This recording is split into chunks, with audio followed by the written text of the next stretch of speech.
have thought that a man who gets to come and do a gospel meeting gets far more out of the meeting than you all do, because you just got to know me, but I got to meet all of you.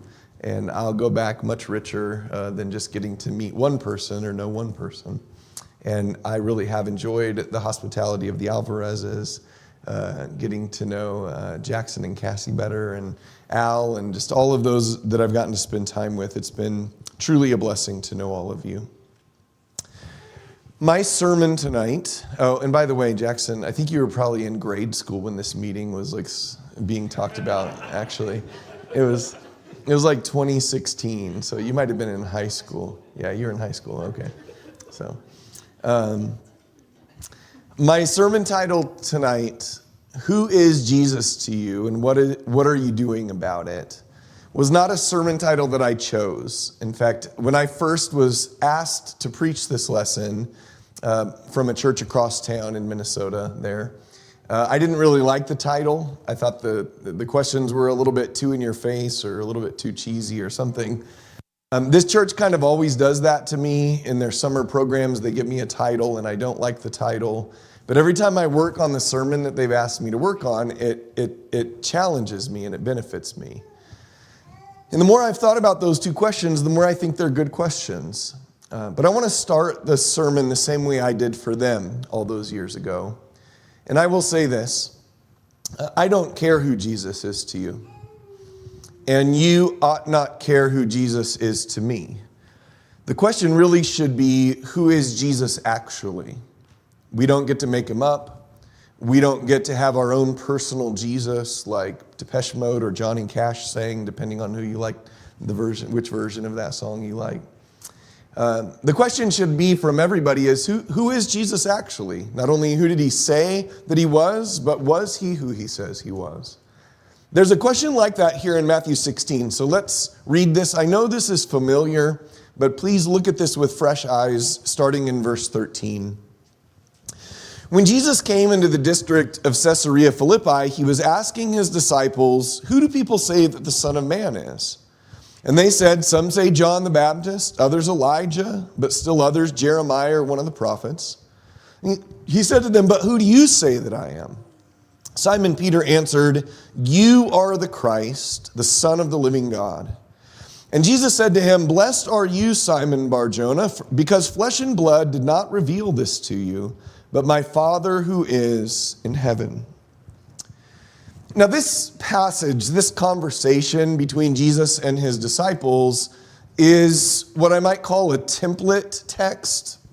And what I mean by that is, you notice that Jesus asks a question, a religious question, a question about God, a question about truth. And just like in our day and age, when you ask a question like that, there's always lots of answers.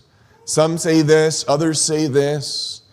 And the reason I think this is a template text is it reminds us that there is a right answer to questions like that.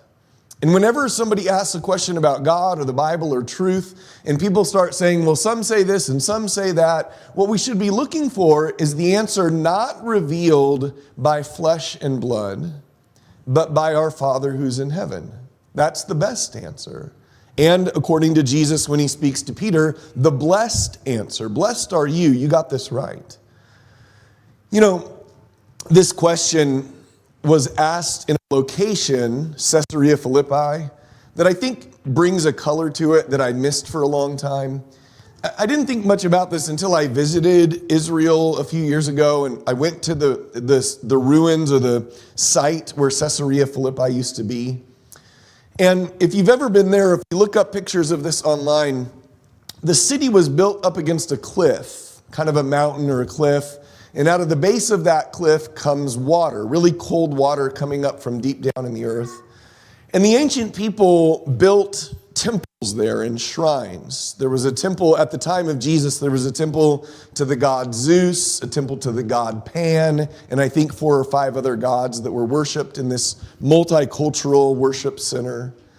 And that's the place Jesus chose to ask the question, who do people say that I am? Around all these gods. And folks, as our times get more and more pluralistic, and more people just sort of say whatever you want to believe is just as valid as anything else, a question like who is Jesus is a really important question to ask. Peter got it right, and we need to get it right as well. But let me say a couple of other things about how some people might answer this question, who is Jesus to you? Now, if I go back to my earliest years, growing up in San Diego, California, it was rare for me to find kids that I went to school with that were believers, or at least would say that they were. There was this one kid that I always kind of looked up to. And if you were to ask him back in those days, who is Jesus to you? Here's what he would have said. I'm not trying to be flippant or funny. He just would have said this. He would have said, Jesus is my homeboy. You ever heard that before? We talked like that in Southern California in the 80s. But if you said, well, what are you doing about the fact that Jesus is your homeboy? He would say, I wear this t-shirt that says that. He would. To public school in San Diego, California in the 80s. And he would get made fun of and teased. And I really liked that he was bold enough to say things like that out loud. But here's the thing with my friend. He didn't really know what Jesus taught. He didn't live what Jesus taught. He just liked to say that out loud. Is that enough? To go around and just say, Jesus is my friend, Jesus is my homeboy, be bold to say things like that, but not really live for him? Of course not. I've met people throughout the years that they wouldn't use these words, but this is kind of how they treated Jesus. They would say, Jesus is my good luck charm.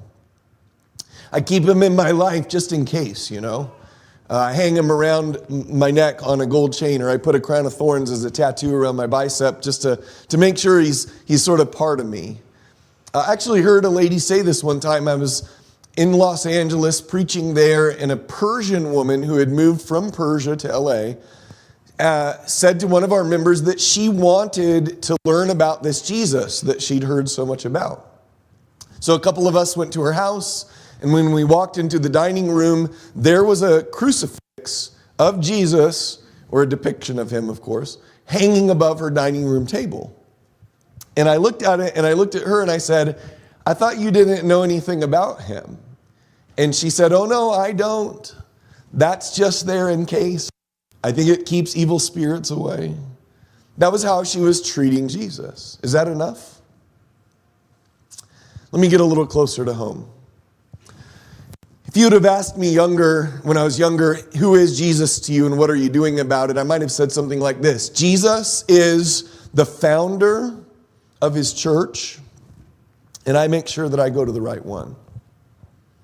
Now, I think that's important, that we recognize who it is and what it was that Jesus established, and that we try to associate with people that believe in that.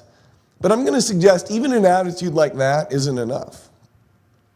Let me explain what I mean. Go with me to Luke chapter 4. Luke 4.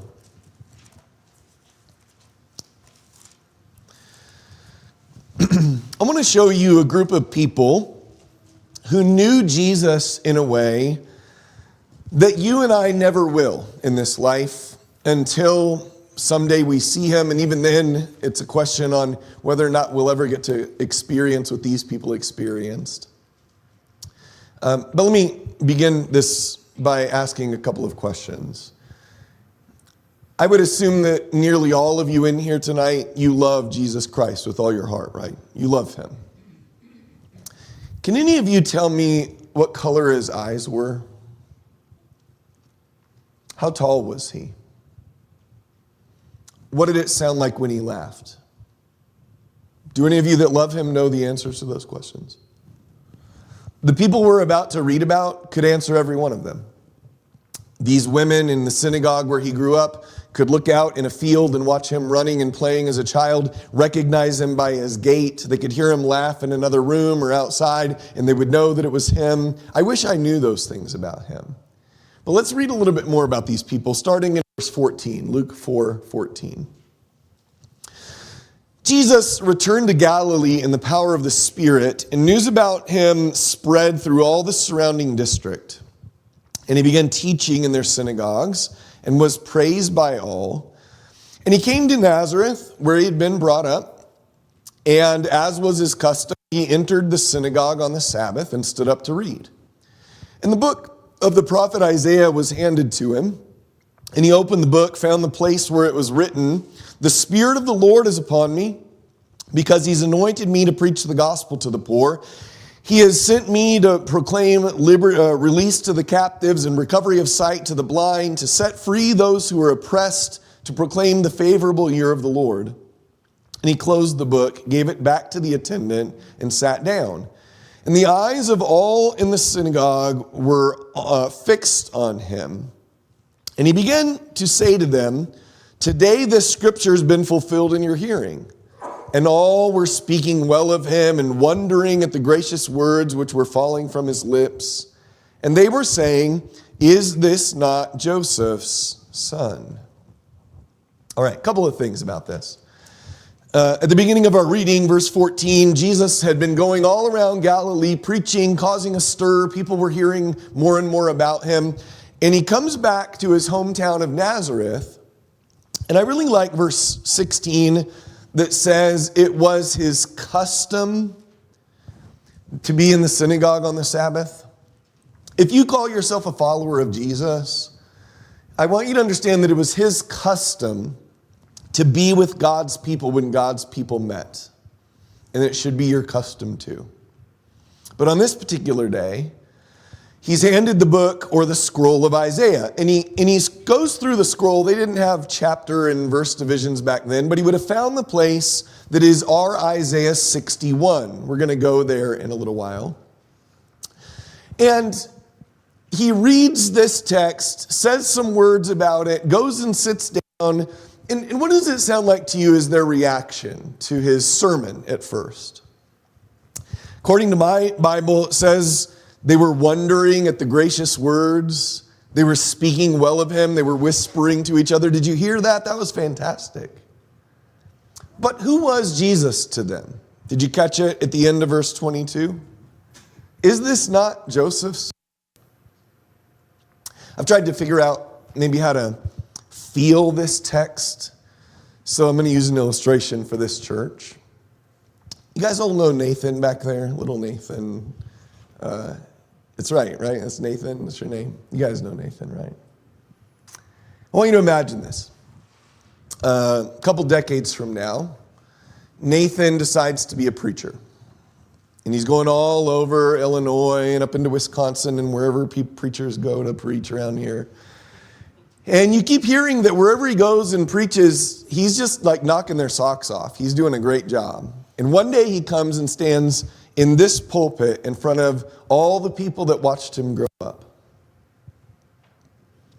And he preaches a sermon that makes you whisper when he gets done. Did you hear that? That was amazing. Did you hear the words that he said? All right, here's my question. You love this boy. You've seen him grow up. But that's Heather's son, right?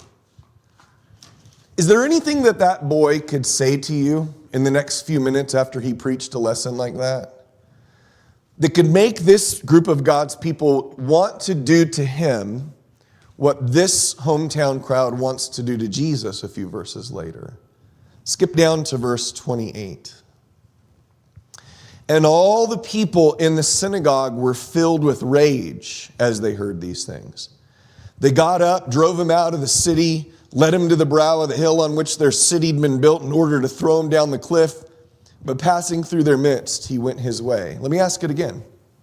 Is there anything a kid who grew up around you could say after he just preached an amazing lesson and made you wonder at his gracious words? Could he say like a few more sentences and make you so angry that you drag him out of the building and try to kill him? That's hard for me to recognize in my head. These are God's people. How could they do this? I wonder if it has something to do with the words Jesus says between verse 23 and verse 27. I think it might. And we're going to come back to this at the end of the lesson. But I also think it might have something to do with the passage that he was quoting and then saying these words. So let's go back to Isaiah 61. And we're going to spend some time there before we come back to Luke 4 to finish our lesson here in a little while. Isaiah chapter 61. I'm going to give you a brief outline of this chapter, and maybe it'll help you remember how this chapter works. In Isaiah 61, the first 3 verses describe what Jesus came to do for us, the work that he came to accomplish in our lives. That's verses 1 through 3. Verse 4 through the end of the chapter, 4 through 11, is what he came to do with us, or maybe through us. You see the difference? Verses 1 through 3, what he came to do for us. Verses 4 through 11, what he came to do with us or through us. But it also kind of should answer these 2 questions for tonight. Verses 1 through 3 should answer the question for you, who is Jesus to me personally? What has he done in my life? Verses 4 through 11 should answer the question, what am I doing about it? Like, in what way is he using my life now? That's how we're going to break this text down. All right, I'm going to read verses 1 through 3, and what I want you to do as we read it is just see if you're in these verses anywhere. If you can answer the question, who is Jesus to you? You should be able to find yourself in verses 1 through 3. Let's read. The Spirit of the Lord God is upon me, because the Lord has anointed me to bring good news to the afflicted. He has sent me to bind up the brokenhearted, to proclaim liberty to captives and freedom to prisoners, to proclaim the favorable year of the Lord, the day of vengeance of our God, to comfort all who mourn, to grant those who mourn in Zion, giving them a garland instead of ashes, the oil of gladness instead of mourning, the mantle of praise instead of a spirit of fainting. So they will be called oaks of righteousness, the planting of the Lord, that he may be glorified. You know, as much as that text is about Jesus himself, he's the one that the Spirit of the Lord was upon. He was the one that was anointed to bring these things. Did you notice that almost every verse is about the people that he would help? It's about us. Did you see yourself anywhere? Go back through this. Back in verse 1, the first thing that says he came to do was to bring good news to the afflicted. Your version might say, to preach the gospel to the poor. Is that who Jesus is to you? I have a feeling that might be true for some of you. You were born into a life of affliction. Your family was dysfunctional. Life was hard. Everything was kind of messed up from as far back as you can remember. Every time you thought like things were going to get better and you thought you'd turned a corner, things would just fall apart again. You know, there was abuse and there was difficulty. I mean, there was never any good news in your life. And then one day, you heard of Jesus and his teaching and his preaching, and everything changed. Because he was the good news bringer to all of your affliction. Is that who Jesus is to you? Let me tell you who he is to me. It's the second thing on the list. It says in verse 1 that he was sent to bind up the brokenhearted. How many of you have ever had a broken heart? Most of you had a broken heart? I think when we ask that question, we usually think of romance, you know. Like maybe you fell in love and they didn't love you back, or they loved you for a while and then it didn't work out. I'm not just talking about that kind of heartbreak. I think heartbreak can happen even in other relationships or even when we break our own hearts. But I remember my first broken heart, or at least I remember what happened when I remembered my first broken heart. I was 8 years old. I had a best friend named Chris Thompson. He lived in my neighborhood. He was this gangly kid, kind of clumsy, but we were best of buddies. He never had 2 front teeth as long as I knew him. He had fallen down and knocked him out and he never grew back. But that was Chris. He was my best friend. One day, Chris told me that his dad was being transferred from San Diego, California to somewhere in Texas. Our parents weren't friends. This was before the internet. I'm that old. Before cell phones. And we just knew we were never going to see each other again. So I remember the last day we walked home from school together. I turned right at Capehart Street. He would go further on to his house. And we stood there for a while, awkwardly trying to say goodbye forever. Have a nice life. You too, buddy. And when I started towards home, I got tears in my eyes, and I started to run as fast as I could, and I came through the front door, and my mom was standing there. And she said these words to me. She said, honey, you have a broken heart. And I remember thinking something like, I don't want to feel that anymore. I was beginning to learn that the way broken hearts work is you attach your heart to somebody or something, and this world's pretty cruel, isn't it? When something that you care about is ripped away from you, it leaves your heart sort of all shattered. But you know what my best idea was? Just don't attach it to anything else. Build walls around it. Harden it up, But my mom wouldn't let me do that. She taught me there was a God who could put your heart back together, that you could keep loving people, and even if it hurt later when it would break, you could just keep loving people. You know why that was such an important lesson for me? 2 years later, when I was 10, that mother who was my comfort died of cancer. She was only 42 years old. And if I thought that I'd had a broken heart before, I was just getting started in my life. Do you know who Jesus is to me? He's the tailor of my heart. Countless times. He's put that heart back together more times than I know how to tell you about. And if you ask me, what am I doing about it? Every day I meet people who have broken hearts. And I know someone that can help them. Is that who Jesus is to you? By the way, if you haven't noticed this yet, no one's getting out of this lesson alive tonight. You got to figure this out. Who is he to you? And maybe you even see where this is going, don't you? What was the problem with the Nazareth people? Well, they knew everything about him, but they were never going to let him be their physician. They were never going to let him inside to fix what needed fixing in their lives. They wanted to control him, not for him to control them. There's a lot more things in this great list. Is your story the rest of verse 1 to proclaim liberty to captives and freedom to prisoners? That didn't mean Jesus was going to come kick the Romans out, and end the Roman occupation in Judea. It didn't mean he was going to open all the jail cells. Some of you know exactly what this is. You were a prisoner and enslaved to some behavior, some attitude. You were angry all the time, and you couldn't stop being angry until you learned from Jesus how to fix that. And now you're a gentle person. Or you were addicted to something that you kept putting in your body or watching on a screen, and he set you free from that. Is that who Jesus is to you? Until each one of us figures out how to answer that, I think we're always going to struggle to know how we can help others come to him. In fact, I really like the end of verse 3 after this section. It's my favorite metaphor for Christians in all the Bible. You see at the end of verse 3 when it says, so they will be called, my version says oaks of righteousness. Your version might say trees or terebinths. I like the oaks reference, I think, the best. Why was Jesus going to come and fix all of us up? Well, so that we could be oaks of righteousness, the planting of the Lord, that God would be glorified. Why oak trees? What do you guys think of oak trees?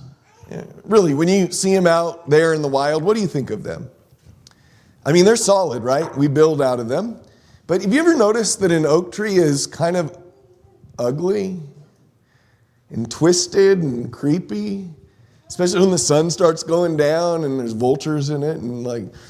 It's a weird tree because it's beautiful in its own way, but it's all scarred, like the wind and the storms and the years have just beaten the thing up.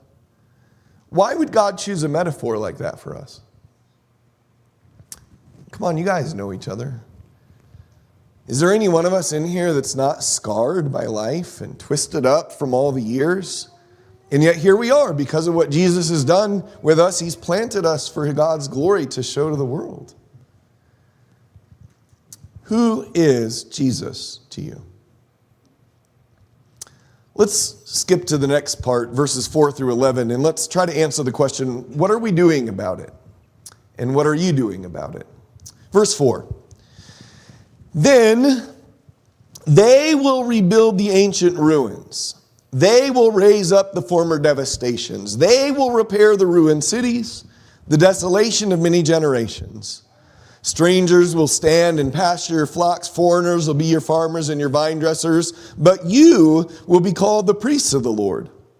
You will be spoken of as ministers of our God. You will eat the wealth of nations, and in their riches you will boast.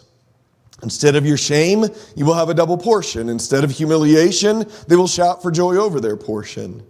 Therefore, they will possess a double portion in their land. Everlasting joy will be theirs. All right, let's kind of talk through some of this. Go back to verse 4. If I asked you to choose a profession, a job that verse 4 describes, what profession would you choose? Rebuilding ancient ruins, raising up former devastations, repairing ruined cities. What job does that sound like? Construction? Builders? Maybe even more specific. You ever seen those FEMA workers that come in after some sort of devastation, an earthquake or a tornado or a hurricane, and the place is leveled and all these people come in behind it and they put the world back together? Look at what the prophecy says. That verses 1 through 3, Jesus was going to come and put our lives back together. And then he was going to take us and turn us loose in a world that needs to be put back together. That we would be the builders. We would be the ones who would repair the ruined cities, the desolation, not just of one generation. This isn't just talking about Babylonian captivity and coming back from that. This is a world that's been wrecked by sin. And Jesus, remember, he said in Luke 4, today the scripture has been fulfilled in your hearing. He was about to unleash an army full of people to go put the world back together. You know, until I get a sense that that's what I'm doing in my life, then maybe I don't know who Jesus is to me. Skip down to verse 6. Look at verse 6. You'll be called the priests of the Lord. You'll be spoken of as ministers of our God. What a great prophecy this is. That these people that would be helped by the Lord would be the priests and the ministers. Do you think in the Old Testament it was a privilege to be a priest? What do you think? Was it a privilege to be a priest in the Old Testament? To get to serve God on men's behalf, serve men on God's behalf? But could anybody be a priest in the Old Testament? If you just wanted to be, could you be? You couldn't. You had to be born of the tribe of Levi, son of Aaron. If you weren't born in the right family, you couldn't be a priest. But you see what the prophecy is saying is that God's going to have a whole kingdom full of priests. Where are they going to come from? What's their pedigree? What's their heritage? Verses 1 through 3. The ash heap of humanity. God's going to raise up the priests from the darkness, from their sin, and give them this privileged place to serve the world. You know, when I think about the first century people that were hearing Jesus say that this was happening in their time, I think they were as excited, if not more excited, about verses 4 through 11 than they were verses 1 through 3. God's going to change the world with us. I want to be a priest. But unless someone lets Jesus help them, he's never going to use them to help the world. That's maybe why he says what he says in verse 8. Look at verse 8. I, the Lord, love justice. I hate robbery and the burnt offering. I will faithfully give them their recompense and make an everlasting covenant with them. What does that verse mean? God hates robbery and the burnt offering. You know, in the new covenant, which this is predicting, we're not actually making burnt offerings. But the New Testament does teach that we offer something. What do we offer? Romans 12, 1 and 2. I urge you by the mercies of God to present your bodies as living sacrifices. It's sort of like this. Look, if I've been redeemed by God, you know what God hates is robbery. What he deserves in sacrifice is all of me. And that's what Romans 1 and 2 says.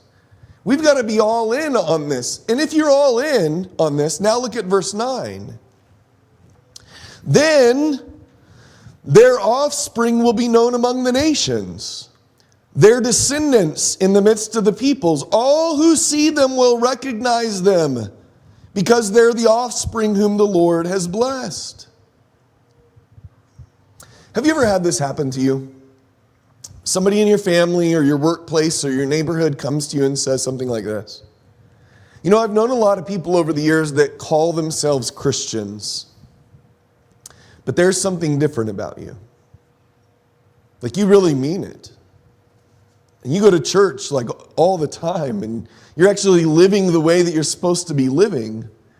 Because here's what God promises. People who are all in, who know who Jesus is to them, and they're doing the things that they ought to be doing, and they're giving God their lives, they are recognizable people. And that's the promise of the prophecy. Let's look at the rest of this text, verses 10 and 11. I will rejoice greatly in the Lord. My soul will exult in my God, for he's clothed me with garments of salvation. He's wrapped me with a robe of righteousness. As a bridegroom decks himself with a garland, and as a bride adorns herself with her jewels. Isn't that New Testament language there? Brides and bridegrooms and garments of salvation and robes of righteousness. God has given us forgiveness in Christ Jesus. He's made this everlasting covenant with us. Look back at verse 8. This is New Testament language for us. But now I want you to notice the poetry and the imagery of verse 11. Here is how God describes what he was going to do with the church. For as the earth brings forth its sprouts, and as a garden causes the things sown in it to spring up, so the Lord God will cause righteousness and praise to spring up before all the nations. Folks, what a beautiful prophecy that was. In a world full of darkness, remember back in chapter 60, verse 2, deep darkness will cover the earth. God says in chapter 61, when the Messiah comes and he gets a hold of your life and he binds up your broken heart and releases you from your captivity, takes away your spirit of fainting, gives you a spirit of joy, he's going to cause a garden to grow all over planet Earth in every nation. And if you doubt that, just think about it.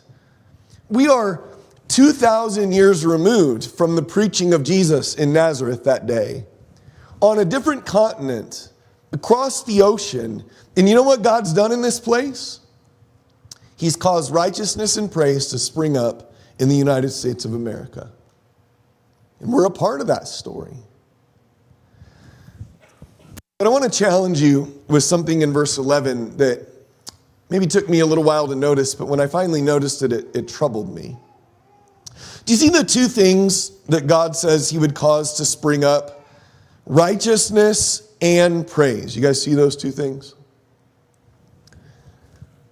Every once in a while, I'll visit a church, and it becomes very apparent to me that that church is righteous. They've got right doctrine. They live good lives. The people are holy people. They're living righteous lives.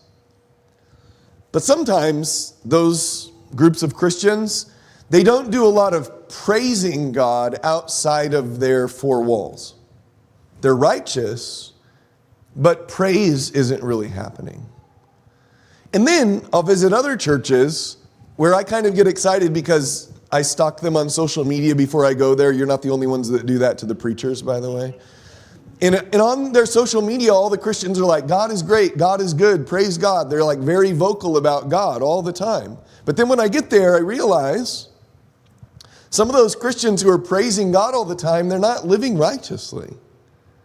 They don't care about the right doctrine. They don't teach the right things. They're not living as they should. They are all praise, but very little righteousness.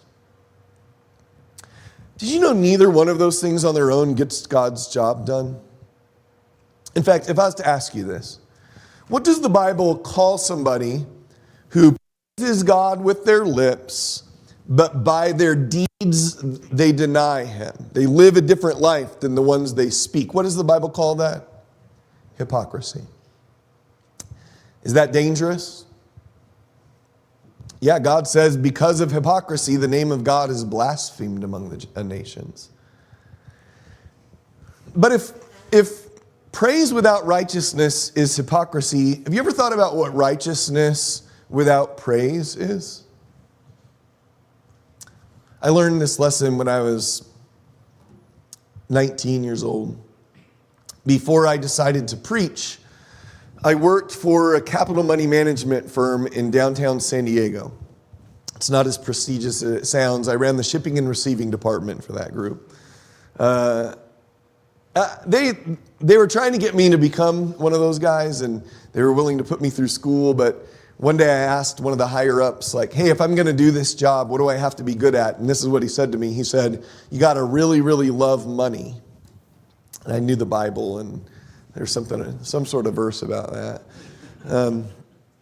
But I decided while I was there that I was going to leave and I was going to go preach, go learn to preach. Word got around the office. Now, let me tell you backstory to this. When I moved into that company, I was determined to be a light. I wanted to go the extra mile. I wanted to show people that I cared for them. I always came with like a good attitude and a smile, and I was trying to be an influence in that place. When word got around the office that I was leaving, it didn't surprise some people. Some of them made fun of me. Some of them asked me weird questions like, hey, I hear you're going to be a priest. And I'd be like, nope, I'm already one of those. And they'd be like, what? And then I'd show them Isaiah 61 and stuff like that. Some of them say, are we going to see you on TV asking for money? And I'd be like, if you ever see me asking for money on TV, don't send me any money. All right, but here's the story. The last day I was there, I was on the elevator with this guy named Craig. Craig was young, early 30s, super successful, very rich. And he nudged me and he said, hey, Andy, I hear you're leaving to be a preacher. And I kind of straightened up and I was like, that's right. He said these words to me. He said, man, I always knew you were a really good guy, but I never knew you were a Christian. You see, what I had been was all righteousness without praise. If praise without righteousness is hypocrisy, do you know what righteousness without praise is? It's self-promotion. Craig only thought Andy Cantrell was a pretty good guy. But if I'd have been willing to tell my story, the only reason I ever knew anything good was because of God. And if he would have been understanding because I would have taught more and praised God more. You know, folks, confession is not just something we do at salvation. Confession is a way of life. Jesus said, if you confess me before man, I'll confess you before my Father. He wants us to live lives where we're speaking his name, unashamedly talking about who he is and what he's done in our lives. I don't know if that story helped you, but I have a feeling that for many of us who care very much about holy living and right doctrine, that's sometimes our shortcoming. We're not living lives of hypocrisy. We're just living lives where we're making it seem as if we're the greatest people around. Go with me back to Luke 4, and let's finish the lesson.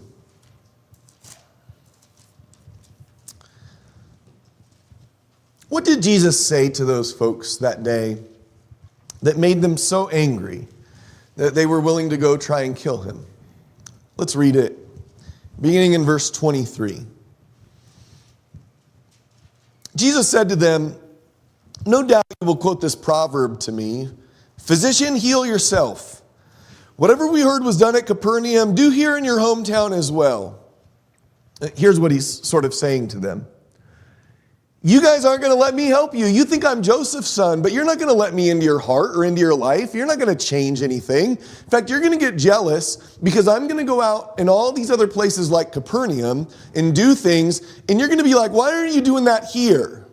And he's sort of indicating that they weren't going to accept him. Now, what he says next is he tells them two Bible stories, or two scenes from the Bible, I guess, that I think they'd always missed. Here they are. Verse 24. Truly I say to you, no prophet is welcome in his hometown. But I say to you in truth, there were many widows in Israel in the days of Elijah, when the sky was shut up for 3 years and 6 months, when a great famine came over all the land. And yet Elijah was sent to none of them, but only to Zarephath in the land of Sidon, to a woman who was a widow. And there were many lepers in Israel in the time of Elisha the prophet, but none of them was cleansed, but only Naaman the Syrian. And now they want to kill him. What did he say? I think sometimes people who've been Bible students, they don't like it so much when like a young guy, like a Jesus who's uneducated in their mind, comes from the hill country of Nazareth and tells people older than him things that they've never noticed. But think about this. Do you think there were widows in Israel in the days of Elijah? What do you think? Do you think there were widows in Israel in the days of Elijah? Show me a Bible story where Elijah helped any widows in Israel. You won't find one. What you will find is that he helped a widow in a different place, from a foreign country, where he was welcome to do his work. What about Elisha? Do you think there were lepers in Israel in the days of Elisha? Do you think so? Show me a Bible story where he ever helped any lepers in Israel. You won't find one. The one that he helped was Naaman the Syrian. By the way, I love putting this with the story of Naaman. Does anybody remember who told Naaman that there was a prophet in Israel that could heal his leprosy? Do you remember who told him? A servant girl who'd been stolen from Israel. Do you know what Jesus just told us? That little girl had never even seen Elisha do it. She just knew that he could. What does this have to do with us?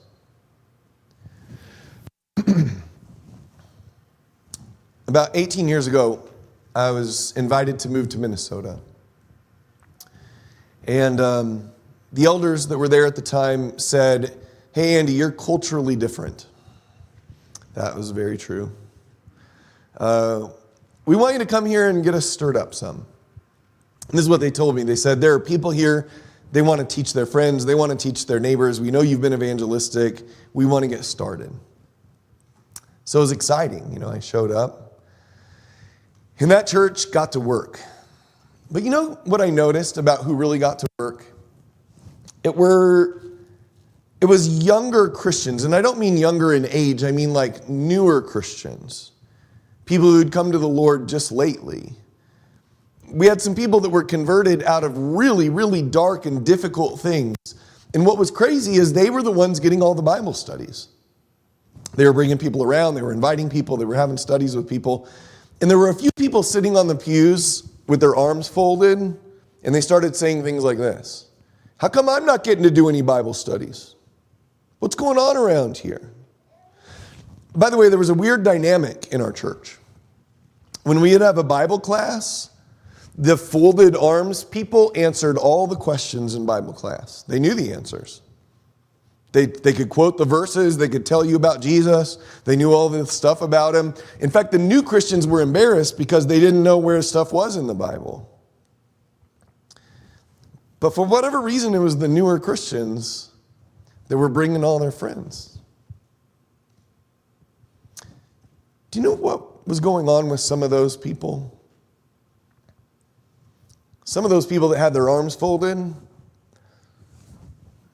they had never let Jesus take care of some things that needed taken care of. They were just as angry as they'd ever been. They were just as captive to their broken heart as they had always been. I mean, they'd sat there for decades knowing Joseph's son and all the answers. But they didn't know who Jesus was to them. Because until you know what Jesus has done for you and you think of it daily and you remember it, there's just often not going to be the zeal that needs to be there. I get guilty of this. The longer I walk with God, the more I forget what once was. When I am grateful for all the changes that He's made, but I just sometimes forget. You know, someday somebody may come through those doors back there who makes you really uncomfortable. They don't look like you, their life's a disaster. But if Jesus gets a hold of them and changes their life and changes their heart, don't be surprised if they don't start changing the world around you. But I would hope you wouldn't wait for that you'd start now, that you'd figure out and remember who it is that the Lord is to you. Or if you've never let Him into your life, even after all these years, that you would finally have the humility to say, Jesus, be my physician, because I want to do work for you. Let me tell you one more story about this. I preached this lesson one time at a fairly large congregation in a different place. I won't tell you where, just so nobody can connect the dots.